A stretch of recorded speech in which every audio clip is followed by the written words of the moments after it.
Welcome to the Academy of General Dentistry podcast series featuring Dr. George Schmidt. Each episode features experts in the field of dentistry who share insights and inspiration to help you succeed. Let's get started.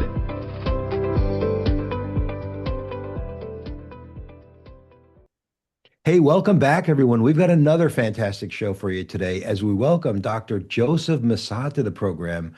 And we're going to talk a little bit about all kinds of removable prosthodontics today. But before we begin, make sure you subscribe to our channel, hit the like button, and ring that bell. That way, you'll be among the first to be notified of all things AGD. So I said my guest is Dr. Massad. How are you today? I'm doing just great. How yourself?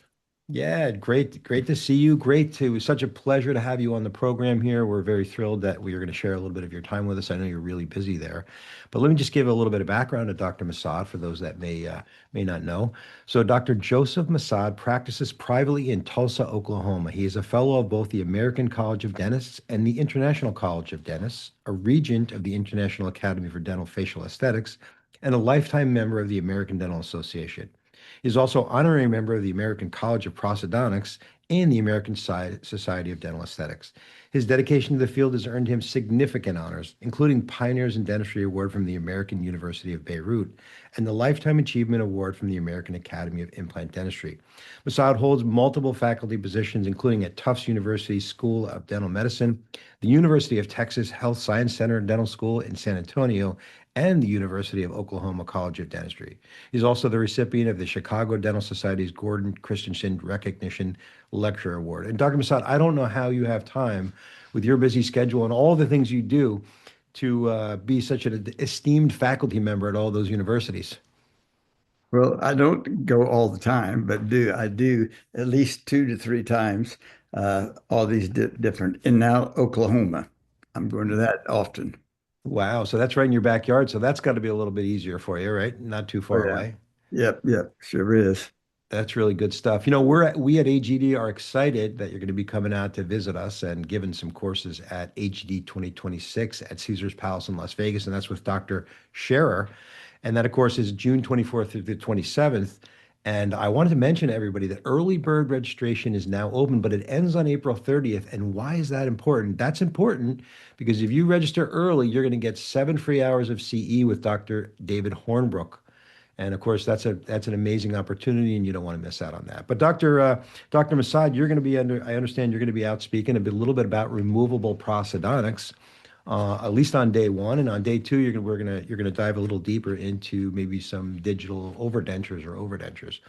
And you know, digital dentistry, as we all know, is becoming more and more prominent, and a lot of folks are doing that, especially removable. I know, you know, when CEREC and things like that first came along way back in the days of blue cam and red cam and all that, we were doing a lot of fixed prosthodontics. But now more than ever, folks are doing digital dentistry. So tell me a little bit the differences between analog and digital from whatever standpoint you'd like to approach that. So let's go back to maybe 25 years. And we were doing digital, but we had our recordings first, and then we scanned those. Okay, so that's kind of, you have to do something with the patient. You've got to look at the patient. You got to do a good examination, give them the good, the bad, and the ugly. And then you've got to make your dentistry. Everyone has a little bit different set on that. Why? Just like dentistry, everyone wants to have something different. Okay, but if you understand the basis of full dentures, then overdentures and fixed are a piece of cake. And I mean, that's truthful because the denture is more difficult on the other two when you really think about that. More problems, patients have more complaints, things that fall out, and a lot of that can be, you know, contained. But it's very, very important if you understand the basis of fixed and removable, then the two go together. So the first thing, we have to have a patient that you can work on, okay? And it's everyone thinks, well, I got to do all this. Are you taking impressions? Are you doing scanning? It's I can't tell you. It's each patient. You have to look at what you're going to do. So we do most of our patients who have very, very poor ridges. Okay. We're going to do scans and we're going to do impressions. We're going to do both. It's very difficult to get a scan really, very as detailed as we could in. So what I could do, I take the impression and I can scan it. So that's another option. Hmm. Then we have to think about what is the whole system. Well, you've still got to have the exam. You have to have what is the vertical space on that patient. So you have a lot of information that we all have to do. So when this class that we're going to have, we're going to have lots and lots, and I'll show you back in here, of props. And this is one where you're going to maybe do some setups. I don't want you to have perfect setups.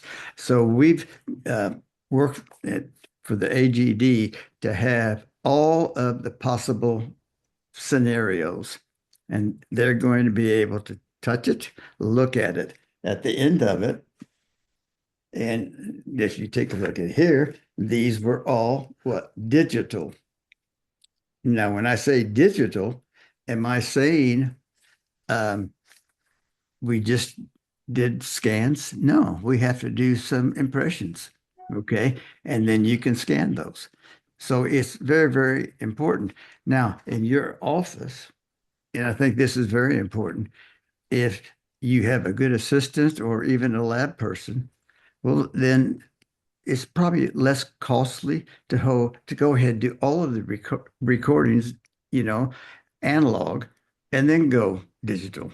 Okay, because now we have to look at money. You know, how much is it going to be? How many times are you going to send back and forth, to the lab? So we want to, limit that. So there's different scenarios. Are we once, maybe in years from now, will we do all digital? Maybe not, you know, especially for patients who have cancer, you have to do obturators and things like that. It is, but it's a fun world right now. It just really, really, really fun. So I started doing that over 20 years ago. Okay. Wow. One of the things that I think a lot of folks don't understand that don't know the workflow for the digital and what we've always had a challenge with is border molding, right? And I think you just covered that. In other words, you really can't border mold in the digital denture, in my opinion. You're not going to scan that and correctly capture that. Would you agree? Yeah. Yeah. But sometimes we can't do, sometimes we can. Yeah. So when you have a patient come in and when you do the exam and you do the workup and you know what's going on there, are you selecting that patient for an analog or an analog digital, or how are you doing that? Or are you just going strictly to the digital analog combo? Well, maybe I just do look at oh everything analog made. Let's say why. Maybe they have severely resorbed ridges. It's tough to get a scan, so you're going to do that. The upper sometimes is a little bit mobile. So what is the situation? Well, I just take upper and lower impressions. Okay, it's quick, easy. We have I mean, all kinds of impressions now. The materials are very good today. We use a thermoplastic tray, okay, so we can mold it immediately. Um, so that may be one of the scenarios this is going to do here, but we have to give what? We have to give the lab a bite, a Hmm. space, okay? Very, very important. And of course, we do your shade and all that. That could be then taken and scanned if you wanted, but you have to do, how are you going to do a bite? Are you just going to do a mush bite? Be real cautious. The standard, the best standard is taking a tracing. It's been for years and years. And if you give them the best recordings, the best bite, okay, your midlines, you get all that information, then you can give it to the digital world and they'll make it for you. If you want to just do analog, if the lab guy, if you have one in the office, they can go ahead and just finish it. But your scans, when you do digital, they're much stronger. Like, look at this piece here. This is what? Well, that's the tissue, right? And that's for the teeth. And this is milled. So sometimes when you do the milled cases, they're much stronger. Okay, last long. So it's, I don't want anyone to understand, not understand, but it's up to you. Now, I do most of my cases, do those with impressions when we have restored ridges. They're mobile. I do the bite. I can do the midline. I can give them shell teeth. So you can scan that and you can send that to the lab, or you can just scan that in your office and send this to the lab. Okay. So couple of questions for you. If you could back up a little bit and just explain tracing to our audience. There might be some folks out there don't know what you mean when you're saying a good tracing would be the way to set this Probably case up. 200 years ago they started. Yeah, that's why I'm asking. And Gothic arch tracings is a method that you have a flat on one side and the other has a ball bearing. Okay. And that ball bearing you can take up or down. So once you get the patient's rest and they're exhausted, that is rest position. And then you say, I need to give this patient a couple, freeway space. Okay. Now you can, with the trachea, you can turn up or down. So you've got that freeway space and the upper and the lower will not tip. Okay. Because they will just go down. So when you do the other one, like a mush bite, the wax on one side will hit before the other, and you don't even know it. And then you come back, and the case is it's not right. You have to, take a burr and cut it all down, because any time we do wax, okay, it's going to be what you can't have perfectly hitting both sides at the same time. You can't do that. Okay. I mean, yes, every once in a while. So do a tracing, the patient does it for you. When you get the right space, okay, which means rest minus the freeway space, you got that calculated. And then we tell the patient to close, and they'll hit that pin. It's real smooth. And we say, slide your jaw forward and back, forward and back, and then side to side. And you will take the tracing out and look, okay, because on one side I put some something that you can see, like Sharpies. So I could see exactly where the patient goes forward, back, side to side, and there's an intersection. And if you haven't done it and you do it, you'll just, oh my gosh, I can't believe it. Now, that is the patient giving you the exact position. You don't have to touch them. They do it themselves. Now, we lock it in, put putty, okay, and there's your bite. Seems like, oh, is it difficult? No, I mean, it's a piece of cake. Today, my assistants with their clothes with they take their eyes and do like this, and they can do it. I mean, and it's easy. Everyone thinks it's difficult. It's not. We're going to show this, okay, and we're going to have a lot of examples. You'll get to do one. You'll get to do a couple of those, and you will also do a neutral zone. What is a neutral zone? Well, it is basically four mandibular arches, especially for patients who have atrophy. Okay. It's very difficult to get a good reading. So we actually have a neutral zone. Uh, and what is that? It is you take a base plate for the lower and you put green stick compound. Okay. So you could see this versus not the wax, but the compound.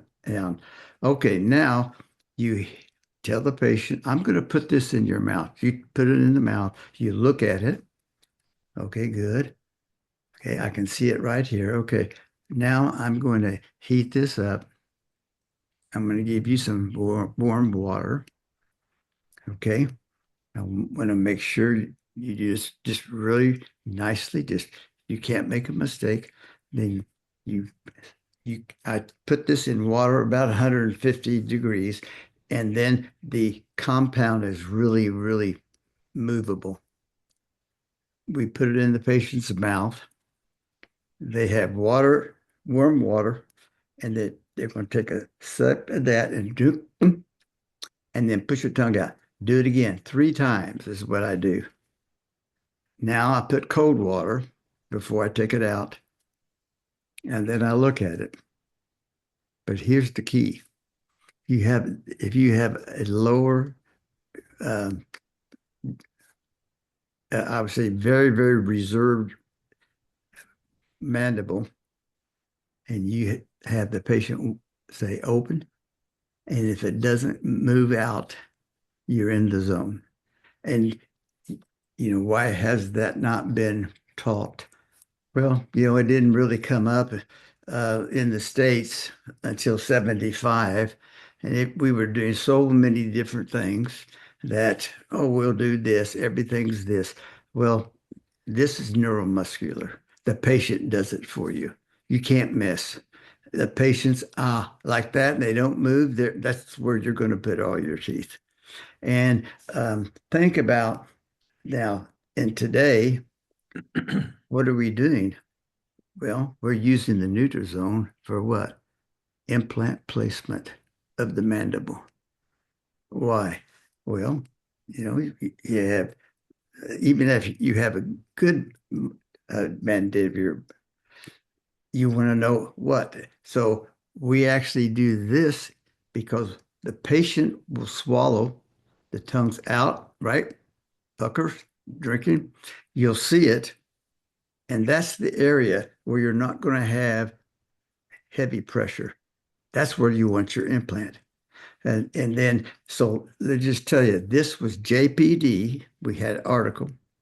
Cagna was the head guy, myself, and the guy who started with this, Dr. Scherer.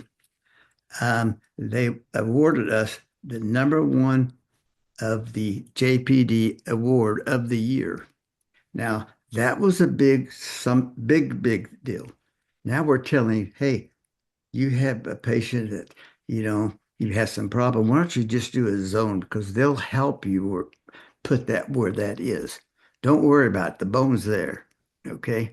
But, as you resorb, what happens on the lower?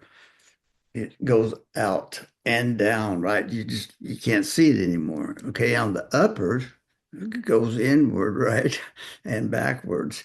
And so, we have to actually bring the teeth on the upper more aesthetically, and you can. Okay.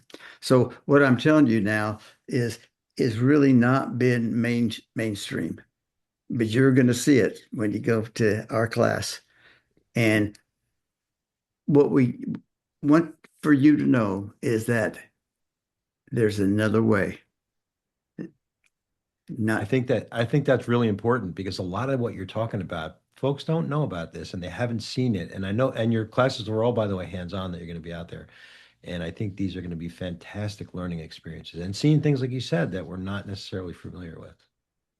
Yes, and so you're going to have the compound, you're going to have it all there. I mean, we are doing more props because we want you to see that it's easy. Okay. And Yeah. it's not going to take an hour. Everything is rushed today. this is just boom. So let your patients tell you and take a negative patient who has on mandible and do this and it doesn't move. And then that's where everything's going to be set. Okay. And this patient will say, oh my gosh, this guy's next to God. There you No? go. Absolutely. Dr. Massad, we're going to take a quick break. We're going to be right back. Okay. This AGD podcast series is sponsored by DHP, one of the largest family-owned full-service dental dealers in the United States. DHP provides dental and medical supplies, equipment repair and maintenance, technology, and equipment sales. AGD members receive exclusive discounts and promotional offers when you buy from DHP. We are especially grateful for DHP's continued support of AGD. Their partnership helps make this podcast and these vital conversations possible. Discover why like-minded general dentists work with DHP by visiting their website at dhpsupply.com. Hey, welcome back, everyone. We're here with Dr. Joseph Massad, and we're talking about dentures and really great conversation. And, in the previous segment, you mentioned a couple things I want to come back to. So you mentioned thermoplastic tray. So you're not making a custom tray. You're going to use a thermoplastic and you're going to adjust it on that first visit, or? Yeah, we did it one same time. So, but here's what. Before you make your impression, I want you to have electric brushes. You have it at office extras, okay? And you want to massage the tissues. Now, people don't really, you've not taught that. What do you want to do? You want a beautiful have tissue. You don't want it to be, uh, you want it to be plump. So you're going to have an electric brush. We have them for the patients here, just the heads, and they go in that. And what's happening? It's shucking everything up. Okay, the red blood cells are going faster and now getting oxygen. Exactly. Now, now you go ahead, make sure everything's fine, take your impression. But we always do this before an impression. We have to make sure that the tissue is nice and plump. So you don't want to take an impression of a plum. You want to have a plum, right? So this is what we do. It's a preparation before you're even, if you want to do scans, fine. Make sure you get that tissue nice and plump. You want to have these red blood cells, coming through. And then Interesting. So you're just taking it. You're just taking an electric brush, and you're on the edentulous fridge, and you're going over the area. and we let the patient do it over a sink. And we said, hot water, just do this a little bit. Good, good, good. Boy, they do more than we. And then we come back nice and plump. Okay. You want to scan it, that's fine. You want to go ahead and an impression. Wow, that's interesting. Interesting. So what about now? You talked a little bit about so after you do your records and you send everything in, are you doing a prototype? Are you milling a prototype and trying that in? Or are you going right to finish, or is it different cases, or how are you doing that? Well, yeah, it is. So generally you would have a try-in. Okay. Now I'm fortunate to have a tech with me. He's older than me now. Anyway, and so we can do the setup quickly. They look at it. We look at it. They approve it. Okay. And then we don't even use it. We just use that and scan that, and then we Mhm. mail it. So it's so easy to do. Now, if you don't have that, or if you have a good lab, down the street or something, it's very easy to do that. So if you don't, then I would highly recommend that you have a try-in, especially if you're going to do the milling, because we're doing a lot more milling of dentures than processing today. Yeah. And what are your comments on strength, milling versus processed? Uh, Milling is probably at least two times. Yeah, Wow. um, and I have some stats on that. I'll give all the stats, and I have references. So every time I do a presentation, I actually go back in and look at uh, references. Interesting. What are some of the common mistakes that you find with folks that come to your courses? And you've been doing this a long time, over many years. What do you think are the most common mistakes people make when they're trying to make a denture? And how can you overcome that? Yeah. There's got to be a few things that are just, come up So, every time. so if you do a real thorough exam, you already know the pitfalls. And we don't really see that there's dentists taking a lot of time to do an exam. We have an app, okay?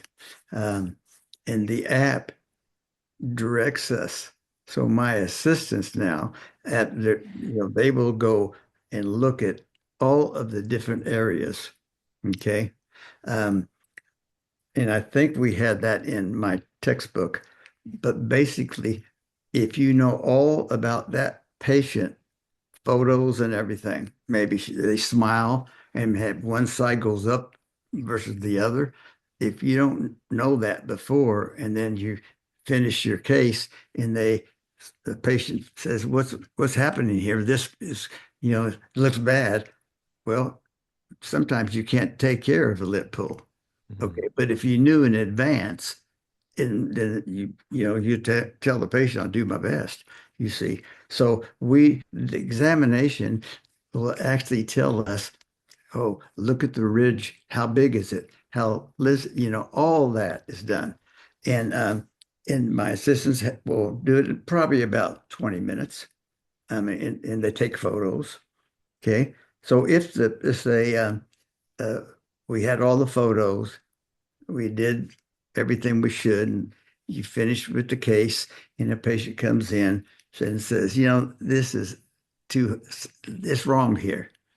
Okay. Well, you didn't tell them in advance. If you tell them in advance, well, here's your picture. This is what I want to do. So a lot of doctors, they have problems because they just don't let the patient know. And um, and they're good guys, okay? But if you don't do these little things, um, so if you let's say the denture is the first thing, it's the most difficult. Overdentures, okay?